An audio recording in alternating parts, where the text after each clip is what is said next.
Voilà, on se retrouve pour un petit quart d'heure de découverte avant la conférence suivante.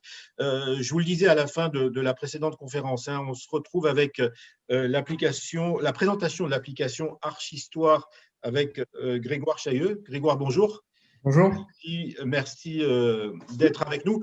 Je vais en quelques mots situer cette application et puis après, je tu mets modérateur. vraiment faire la présentation. En fait, vous nous proposez une application mobile en réalité hybride qui permet d'explorer des lieux particuliers, remarquables, à 360 degrés, et ça permet de découvrir leur patrimoine, leur histoire et leur façon, mais tout ça de façon immersive et intuitive. C'est ça, je vous laisse, vous nous expliquez, vous nous présentez tout ça. Merci. Je vais partager mon écran. Alors, je vais vous parler d'Archistoire, donc effectivement, qui est une application en réalité augmentée, ou plus précisément en réalité hybride, qui permet de découvrir les lieux qui nous environnent de manière ludique et immersive. Alors, quelques mots sur la genèse du projet. Archistoire, c'est un projet qui est né de la rencontre entre deux structures.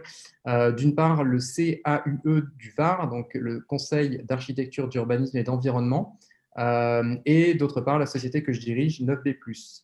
La société que je dirige est une société d'ingénierie culturelle. Notre métier, c'est vraiment de créer des expériences culturelles innovantes. Et donc, on réalise des projets qui allient muséographie, stratégie et interactivité numérique. D'autre part, le CAUE du Var a pour mission de promouvoir la qualité de l'architecture, de l'urbanisme et de l'environnement dans le territoire varois. Il existe autant de CAUE que de départements en France, et ils ont toutes des missions qui sont identiques, et notamment une mission qui consiste à informer, sensibiliser, éduquer le grand public à ce qu'ils appellent la fabrique du cadre de vie, c'est-à-dire les lieux dans lesquels on habite, les lieux dans lesquels on vit, les lieux qu'on visite, et de cette manière permettre aux personnes de se réemparer de leur territoire et de pouvoir participer à la façon dont le territoire évolue. Ce partenariat entre nos deux structures a permis de créer une solution qui est d'une part innovante sur le plan technique, mais innovante aussi sur le plan du dispositif. Alors, sur le plan de l'application, ce qu'elle fait, c'est un principe qui reprend les codes de la réalité augmentée. Donc, vous utilisez l'application de manière très intuitive, le téléphone comme si c'était un scanner qui vous permet d'explorer votre environnement à 360 degrés, et des informations numériques apparaissent sur l'écran qui vous permettent de vous apporter un certain nombre d'informations et d'éléments pour pouvoir augmenter ce que vous voyez, ce que vous avez sous les yeux. Le contenu est découpé sous forme d'unités qu'on a appelées des stories, qui sont en quelque sorte des parcours ou des unités narratives, et qui permettent de créer autant d'histoires que de lieux ou de thèmes, également aussi en fonction des publics qu'on cherche à viser. Donc, il y a une véritable logique éditoriale qui permet d'organiser ces contenus au sein d'un portail, dans l'application. L'expérience démarre quand il s'agit d'une balade numérique sur un principe de carte qui permet de révéler un certain nombre de points de visite. Le visiteur se rend sur les lieux et accède à une exploration à 360 degrés des lieux, donc, comme vous le voyez à l'écran. Donc, en naviguant avec son téléphone, en explorant les images qu'il voit, il révèle sur son écran des informations qui viennent augmenter sa visite et lui apporter un certain nombre d'informations pour pouvoir comprendre ce qu'il voit et accéder aux histoires cachées des lieux. Une autre fonctionnalité, c'est de pouvoir mettre en superposition des images anciennes ou d'ailleurs des projections du futur à l'intérieur de l'application sur le réel. Donc ça permet de faire dialoguer souvent le passé et le présent, quelque chose qui fonctionne très bien. Ça permet d'apporter des contextes différents. Également, la possibilité d'utiliser des illustrations, comme vous le voyez ici, qui permettent de révéler des éléments qui ont disparu ou qui ne sont plus visibles, mais qui ont participé ou participent encore de la manière dont les lieux existent. Donc, ça permet de remettre en contexte les choses et de pouvoir effectivement raconter un certain nombre d'histoires passionnantes grâce à ce système. Également, la possibilité, toujours avec le même principe d'illustration, de pouvoir dévoiler des choses invisibles. Par exemple, ici, sous ce terrain de pétanque, il se trouve qu'il y a une nécropole antique. On est en fait dans le cœur même d'une ancienne abbaye. Donc, avec ce trompe-l'œil, là, on informe de manière assez ludique du fait qu'il existe cette nécropole. Et évidemment, tous ces éléments sont interactifs. Quand je touche cet élément sur l'écran, ça m'apporte un certain nombre d'informations sur les fouilles qui ont eu lieu et ce qu'on y a trouvé. Fonctionnalité qui permet de rentrer à l'intérieur des lieux qui sont parfois inaccessibles ou pas accessibles à tous les horaires, donc sous forme d'une visite virtuelle comme ça. Donc ça, c'est quelque chose qui fonctionne également très bien et ça permet également de pouvoir figer des éléments qui pourraient être amenés à disparaître ou qui vont changer de forme. Donc on va pouvoir les capter et en proposer une restitution aux visiteurs avant que des anciens bâtiments soient démolis, par exemple, ou qui changent de forme. Mais également pour pouvoir accéder à des bâtiments ou des éléments qui sont totalement inaccessibles parce qu'ils sont sous l'eau, parce qu'ils sont sous terre, parce qu'ils sont en l'air, parce qu'ils sont fermés. Donc ça, c'est quelque chose, évidemment, ce qui donne des visites exclusives qui sont extrêmement attractives pour les publics.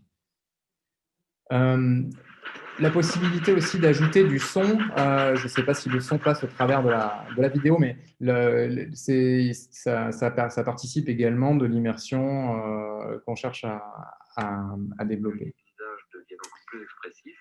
Dans certains cas, quand ça s'y prête, on peut utiliser un principe comme ici de narrateur qui va nous raconter son histoire, nous raconter des choses. Toujours pareil sur un principe à 360 degrés. Donc vraiment, l'idée, c'est de déclencher simplement de manière très intuitive. On tourne son téléphone et on accède à des éléments qui nous racontent des histoires visuelles ou auditives.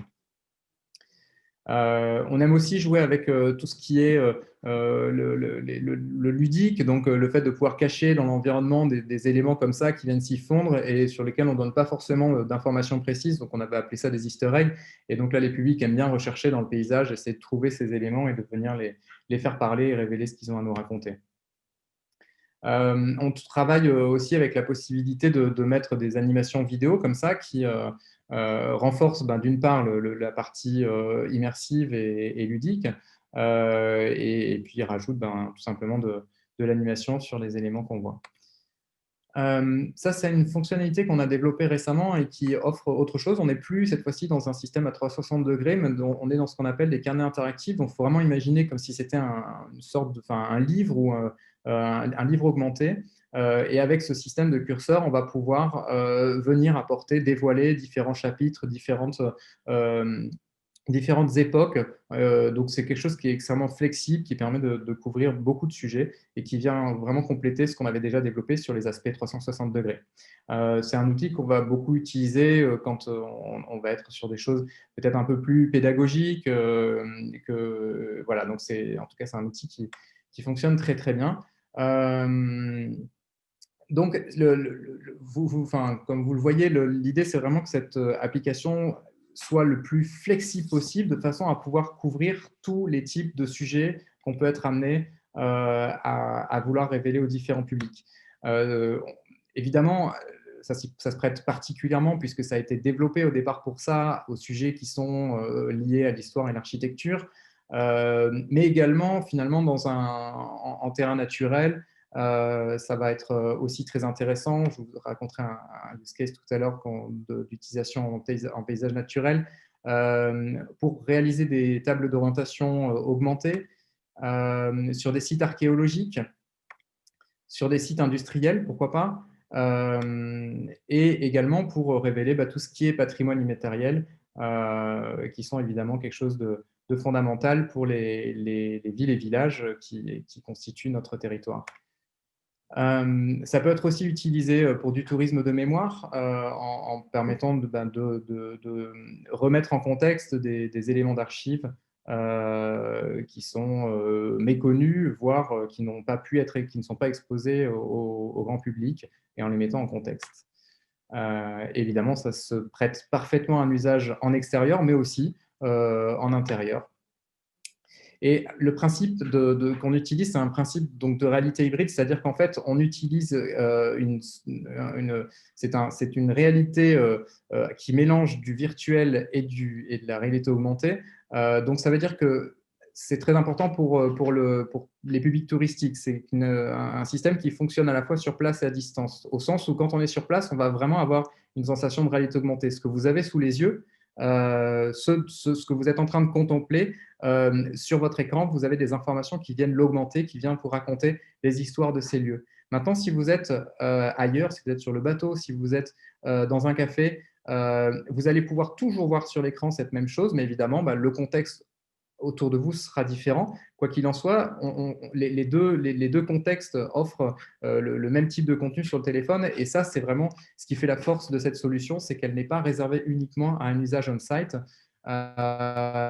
Et c'est fondamental pour le public qui va aussi devoir travailler sur l'avant et sur l'après.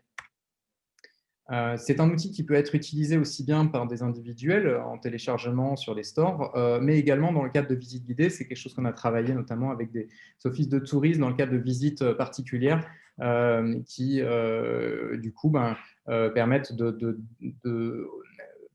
d'offrir aux guides un outil très performant pour pouvoir évoquer de manière plus illustrative ce qu'ils racontaient auparavant juste avec des mots ou avec peut-être des feuilles agrafées. Là, tout de suite, c'est quelque chose qui vient agrémenter très fortement les visites guidées. Si je devais donner un élément qui fait la différence entre cet outil et d'autres types de solutions qu'on peut trouver, c'est le fait que ce qui nous guide, nous, c'est vraiment la question des contenus. On n'est pas sur un outil technologique avant tout, on est sur un outil qui raconte des histoires, un outil de storytelling, et la technologie va venir nous servir à répondre aux enjeux de ces contenus, de comment raconter les meilleures histoires de la manière la plus intuitive, la plus intéressante, la plus immersive possible, et pas l'inverse, pas développer une solution technique en se posant la question après des contenus qu'on va mettre dedans. Et puis, pour finir cette présentation, je vais vous faire un petit retour d'expérience sur Archistore Destination VAR. Donc, ce qui est l'historique, c'est qu'on a commencé à développer l'application sur la ville de Toulon avec plusieurs parcours. Et puis, comme ça fonctionnait très bien avec le CAUE VAR, le CAUE VAR a pris l'initiative de créer de nouveaux parcours à l'échelle du territoire varois cette fois-ci, donc une exposition qu'il a numérisée, qui était une exposition physique qui s'est transformée en parcours dans l'application, également une exploration des paysages de la presqu'île de Saint-Tropez, et puis d'autres parcours qui vont arriver très bientôt sur les jardins de Chalucet à Toulon ou une frise architecturale du Var. Et face à l'intérêt des collectivités, le CAUE VAR a décidé de lancer une plateforme varoise qui contient aujourd'hui des parcours sur différentes communes. Donc, en particulier à Saint-Tropez, il y a 2 parcours, sur la ville de la Londe, et à venir très prochainement, dans les tout prochains jours, un parcours sur Colobrières et des parcours sur le golfe de Saint-Tropez à Port-du-Bourg et la Garde. Oui, pardon, pour t'en parler. Le CAUE VAR a invité l'ensemble des collectivités du Var à venir rejoindre cette démarche et donc à s'inscrire dans ce portail pour venir y publier leur contenu. Donc, le CAUE VAR offre la solution technique, charge aux collectivités de simplement financer la réalisation, la production des contenus qui les concernent. Pour autant, l'application offre une véritable visibilité des collectivités ou des partenaires qui souhaitent publier des contenus dans Archistore Destination VAR, avec tout d'abord le fait que les contenus les plus pertinents, parce qu'ils sont à proximité du visiteur, vont être présentés en premier sur un principe de géolocalisation. D'autre part, chaque contenu possède ses propres… on peut mettre en avant un certain nombre de sponsors avec des logos et un système de présentation des financeurs de la story. Et c'est une démarche qui se veut réellement fédératrice, puisque mutualisée, avec une mutualisation bien évidemment des coûts, du fait aussi que le CAUE VAR offre la solution technique, une meilleure visibilité, un renvoi public, mais surtout, je dirais, une optimisation des efforts de promotion, puisque ce n'est pas à vous que je vais apprendre que dans ce type de projet, le nerf de la guerre, c'est le fait de pouvoir communiquer efficacement sur l'existence d'une solution auprès des publics. Et dans une solution à une telle échelle, et ben, du coup, l'ensemble des efforts se démultiplient pour pouvoir créer un véritable reach sur les publics. À savoir que l'intérêt… Merci beaucoup. Merci beaucoup, Grégoire Chailleux, pour cette superbe présentation avec cette très belle invention, hein, Archistoire, que vous pouvez nous présenter. Voilà, vous pouvez voir donc les coordonnées de Grégoire Archistoire que vous pouvez retrouver sur son profil sur la plateforme. Merci Grégoire Chailleux pour cette innovation. On va se retrouver dans quelques instants pour le dernier rendez-vous conférence de ce e-workshop Croisière Région Sud pour parler des efforts portuaires en matière d'environnement. À tout de suite.